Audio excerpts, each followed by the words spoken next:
ya la tengo en línea ella, nuestra compañera Juli, con su columna de tips prácticos para una vida saludable. Juli, bienvenida a la mañana de la B, ¿cómo estás? Hola, buen día, ¿cómo andan? Muy bien, ¿y vos? Todo bien, todo bien. Perdón la demora hoy, se complicó. Tranqui, no pasa nada, la vida misma. Contanos, ¿qué Tal nos cual. tenés para la mañana de hoy? Bueno, hoy traigo un enemigo complejo que tenemos, porque últimamente venimos trabajando lo que es el inconsciente, hablamos de que el cerebro sobrevive queriendo que nosotros sobrevivamos, pero en realidad no sabemos cuál es el mecanismo específico que hace que nosotros actuemos de esta manera. Así que hoy lo voy a traer a este mecanismo que tan cruel a veces es con nosotros. Este mecanismo se llama el ego, que lo conocemos terriblemente. Sí. Terriblemente. Entonces hoy vamos a rastrear un poco sobre este mecanismo. Es muy complejo, pero podemos desmembrarlo desde el consciente e ir paso a paso. Porque a ver, la edad que tengas es la edad que tiene el ego. Cada vez que vos vas creciendo, este ego cada vez se hace más fuerte. Hace de cuenta que cada año de vida fueron horas de gimnasio mental. Así que obviamente con un ejercicio de un ratito esto no se va a mover. Solamente lo vas a destructurar un poco. Pero ahí va a estar él, otra vez, con sus hermosos abdominales, listos para la acción. Así que vamos a ir de a poco. Bueno, este mecanismo actúa específicamente en nuestro consciente. Es esa voz que está todo el tiempo ahí activa y que si vos no la monitoreás y la dejás ser libre, cada vez genera anclas peores. O sea, esas cadenas se vuelven cada vez más gruesas. El problema no es solo cuando vos captás ese mensaje negativo, sino cuando no lo haces. Hay veces que no tomás decisiones o no generás acciones en tu vida o no sacás personas porque hay un pensamiento ahí que está oculto generalmente en el inconsciente y que sale cuando vos no prestás atención. Porque cuando uno presta atención, generalmente suele salir en las meditaciones, cuando vos decís, bueno, me voy a prestar atención a ver qué pienso, mágicamente no pensás nada. ¿Por qué? Porque el ego es vivo. El ego no va a decirte, sí, mira, mi mecanismo es este. No te lo va a mostrar. Te va a hacer creer que tu mente está sana, que tu mente está potable y positiva, cuando en realidad él actúa cuando menos lo pensás. Y ahí es donde te bloqueas. Hay sentimientos. ¿Cómo sería esto? Por ejemplo, no puedo decidir si, te doy un ejemplo banal, si cambiarme de turno en el trabajo. Es fácil decidir eso. ¿Qué me conviene más? ¿Ir a la mañana, levantarme a tal hora o ir a tal hora, no sé, vespertino? Porque no puedo tomar esa decisión. No sé qué me pasa. Pongo en el balance, bueno, subí a la mañana, me queda la tarde libre, pero no, hace un mes que quiero decidir y no puedo. Bueno, seguramente detrás de esta decisión está el ego. El ego balanceando, ¿no? Si vas a la mañana, después dormimos una siesta, pero resulta que... Y después la otra versión, no. Si voy a la tarde, voy a poder dormir hasta tarde. Y entonces balancea entre esa rutina que obviamente quiere permanecer en su zona de confort. Al ego lo que más le aterra es el cambio. Por eso vos decís, hace una semana que me levanto, voy a trabajar, me baño, como, me acuesto, me levanto. Bueno, a eso le encanta el ego. El ego se hace cada vez más fuerte con esa rutina repetitiva y memorística. En cuanto le cambiaste el trayecto de ir al trabajo, lo mataste. Y en tu percepción corporal lo sentís como un mal día. Ejemplo, no andan los colectivos, tuve que ir caminando. ¡Oh, qué día de miércoles! Y en realidad no fue mal día. Lo único que pasó es que una actividad la hiciste diferente. El tema es que el mecanismo que vos usás es ver todo negativo, porque el ego no quiere cambiar. ¿Qué pasa si a vos te gusta ir caminando al trabajo y de repente a partir de mañana me voy caminando? No, es un montón de gasto de energía para el ego, que necesita para hablarte, y en lo posible negativo. Y a veces ni siquiera lo percibimos a ese pensamiento. Y por más que hagamos meditación o que acallemos esa voz, está trabajando por detrás. ¿Qué sería esto? Con la columna que vimos la otra vez, con los síntomas. No está en mi cabeza, pero está en mi cuerpo. Cada vez que sé que tengo que ir a determinado lugar, me duele la panza. Cada vez que voy a visitar a, no sé, a la tía Pocha, vuelvo con un dolor de cabeza. No, no es la tía Pocha, ni es lo que ella te cuente. Es tu mecanismo que te está diciendo que eso no va y vos insistís. Entonces ahí es donde tenemos que poner una pausa y escuchar verdaderamente. ¿Cómo hacemos esto? Entonces ahí no sería el ego. A ver, a mí lo que me resulta difícil es identificar cuando es el ego el que te habla y cuando es otra cosa, digamos, ¿no? Sí. Y la realidad es que siempre va a estar de la mano con el cuerpo. Lo que vos sientas, ¿no? Vamos a lo que en la actualidad está muy, digamos, no de moda, pero se escucha mucho más. Los ataques de pánico.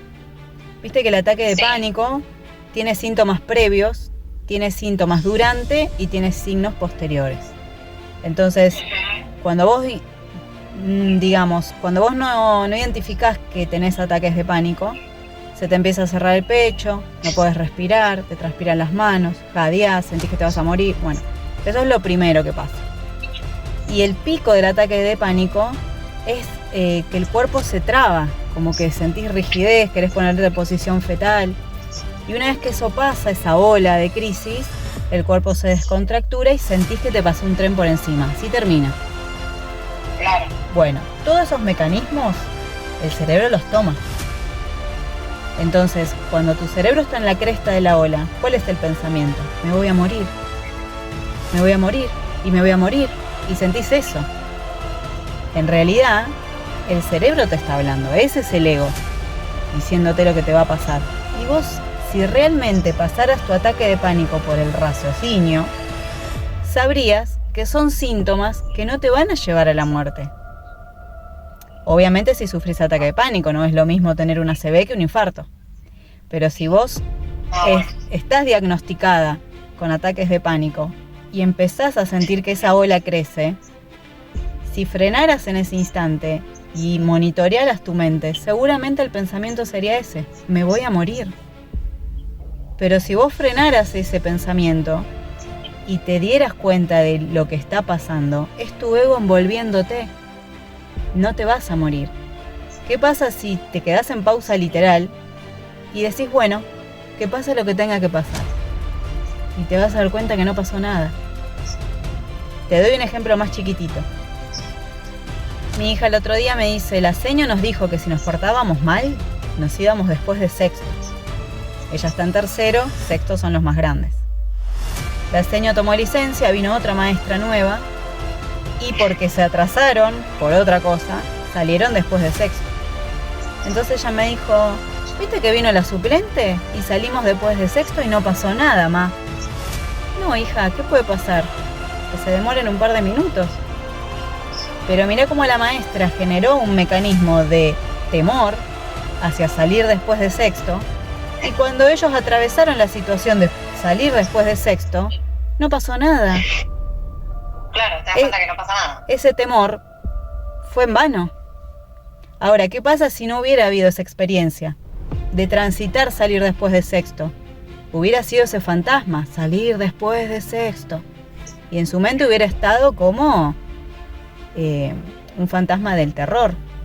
Entonces, ¿cuántos fantasmas nos hacemos nosotros sobre eso, ese evento o ese pasaje de vida, que cuando lo transitas te das cuenta que no era así como lo pensabas, incluso con lo feo que eso conlleva? Entonces, bueno, ahí es donde está la diferencia, que es donde sí mi mente está pensando en un proceso y que es donde el ego mete su cola, digamos, y te engendra un temor en donde no lo hay. Lamentablemente hay que ser un poco objetivos en eso y abstraerse. Cuesta, pero hacelo con mecanismos de actitudes o acciones pequeñas. Empezá con algo como el ejemplo que te di de mi nena con el colegio. Algo que para vos sea banal y pequeño. Y atravesalo y te vas a dar cuenta que no pasó nada. Y cuando logres hacer eso, que el evento sea un poco mayor. A ver qué pasa. Me gusta porque está bueno esto de saber diferenciar que el ego en sí no es bueno, o sea, no está bueno que aparezca ahí, porque lo que te mete es miedo, básicamente. Exacto, y si ya lo hablamos en otra columna, que el miedo... Dudas. Claro, Sí. que el miedo es una defensa que tiene el humano en sí. Obvio, yo no voy a cruzar la calle sin mirar. Está bien ese pequeño miedo. Ahora, no cuando el miedo paraliza tu accionar. No cuando el miedo entra donde no tiene que entrar. O sea, hay aspectos de la vida en donde el miedo es sano. Pero hay otras en donde lo único que te hace es quedarte estancado. Y ya vimos que si te estancás, en realidad estás muriendo un día a la vez. Un poquito cada día. Claro. Entonces no, dividamos cuál es un miedo racionalmente bueno y cuál me está estancando, cuál no me está dejando avanzar en lo que quiero avanzar, obvio. Mientras te escuchaba estaba pensando en esto que ahora se está hablando más del ego en sí, pero que cuántas veces usamos sin querer o para definir a otro, para etiquetar a otro más la palabra egocéntrico, ¿no? Cuando alguien es egocéntrico, cuando alguien tiene demasiado ego, cuando alguien es egoísta, ¿va todo eso de la mano, Juli? Y no porque, por ejemplo... Son cosas distintas, ¿no? Y sí, el egocentrista tiende al narcisismo, que va por otro carril, digamos. Mirarse el ombligo, no vincularse socialmente, y no está bueno. Claro. O sea, uno tiene que filtrar los vínculos, pero no aislarse en una isla. El humano solo no puede vivir, no sobrevive. No, claro, somos un ser social. Exacto. En cambio, esto del ego, bueno, va por otro lado. Sí. Juli, ¿algo más que tengas? Y por ahí damos un ejemplo para ¿Con cerrar esto? esto de lo egocentrista y lo que no.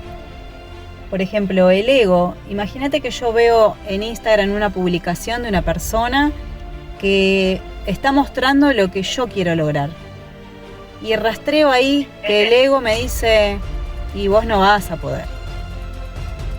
¿Qué está haciendo ahí? Está generando como no solo temor, sino que está despertando envidia en mí. Y eso genera pensamientos negativos, porque me frustro, me siento mal. Bueno, ¿qué pasa si en vez de quedarme en la culpa de lo que estoy sintiendo, tomo esto y digo, si hay envidia, quiere decir que hay un deseo acallado que necesita acción. Quiere decir que mi alma está tapándola, el ego, y en realidad lo que te quiere decir es, eso es lo que vos querés, andá y hacelo. Andá y fíjate cómo lo podés lograr, en vez de quedarte en, mirá cómo él puede y yo no. Al contrario, si él pudo, yo también. Intentalo. Claro, es muy fácil quedarse en la excusa de, ay, siento envidia, pobre de mí, nunca voy a poder. No, usala como palanca emocional. Siento envidia, bueno, ¿cómo puedo lograr eso yo también? Y no mirarlo desde el sillón de mi casa, es muy fácil. Mirar un TikTok desde mi casa. Y decir, mirá cómo lo logró, qué suerte que tuvo. No, vos no sabés lo que trabajó detrás de ese video. O no, pero despertó en vos una emoción. Rastreala, desarmala y fíjate por qué te pasa. Genial, Juli. Bueno, ahora sí. Este tema me parece que es un tema para seguir desarrollándolo, pero bueno, quizás la columna que viene o la otra podemos retomar esto del ego porque me parece que es muy significativo para el comportamiento humano y para cómo nos manejamos en el día a día. Dale, si querés el jueves lo desarrollamos un poquito más y traigo unos ejercicios. Dale, genial. Gracias, Juli. Bueno, un besito grande. Un besito para vos. Chao, chao.